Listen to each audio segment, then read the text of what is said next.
Okay, do you want to ask one? Sure. So what would you say to someone who has had sex but doesn't feel like they can get their virginity back? What would you say to them? Well, technically, virginity is a physiological thing. Technically, once it's gone, it's gone.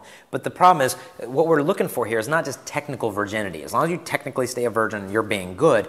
Virginity is something that happened in the past. Chastity is something that can happen today if you choose it. And my wife often comes with me and she shares her story how she lost her virginity when she was 15. And she thought she was ready for sex, and it started a vicious cycle of relationships where she would give sex for the sake of feeling loved. And she came to learn that these guys don't want to spend time with me, they want to spend time with my body.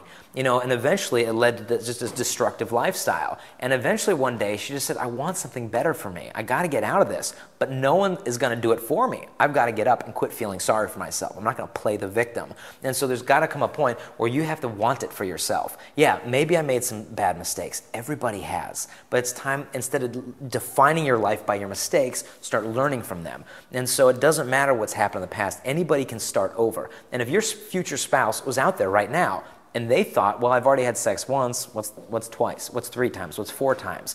And you'd want to say, hey, what's me? Wait for me. Prepare yourself for me. Train yourself for the love that we are going to share together one day. And so your message for a future spouse would not be, hey, hook up, be friends with benefits, everything goes, make up your own rules. It'd be, no, hey, let's get ready for the love we've always wanted since we were little kids. And so start dreaming big again. Our world is so narcissistic and so cynical, and so love doesn't exist anymore. It's just all bogus. That's fairy tales. Give it up. I mean, you girls from the time you're like junior high are basically told love isn't even real anymore. What's the point of waiting? All this fairy tale stuff, forget about it.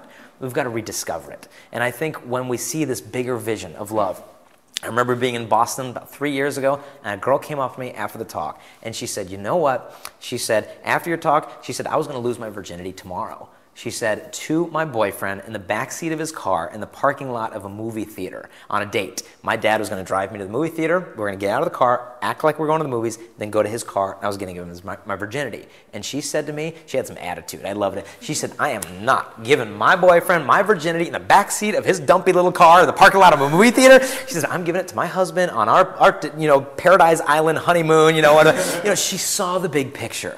And virgin or not virgin, we got to see the big picture. There's something better out there for us. There's a book that just came out called The Thrill of the Chaste. It's by a woman in New York City who lived the Sex and the City lifestyle. And then she realized, you know what? Why did I get in this in the first place? Because I wanted love. Now, after years of living with casual sex, am I any closer to that love? No, I'm further from it. And so she figured, I want to turn things around. And now she's practicing chastity as a woman who had lost her virginity. She's starting over, and she's beginning to reap the rewards of self-respect. So, we've all kind of, messed up in different ways, or at least a lot of us have, in the chastity area. It's really hard. So, after we've made mistakes, how do we come back? There's a lot of steps that should be taken. The first one is to come back to God and understand. You look at the prodigal son in that story, and as soon as the father sees him, the father runs to him.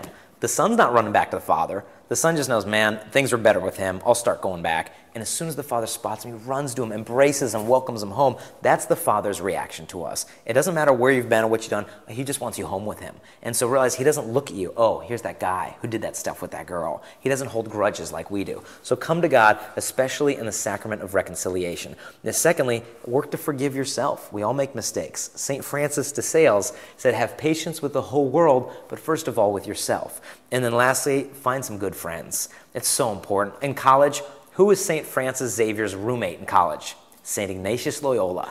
We need good roommates. We need good friends. Nobody's going to pick them for you. You got to go find them. You have to deliberately surround yourself with good friends, and it makes life so much easier.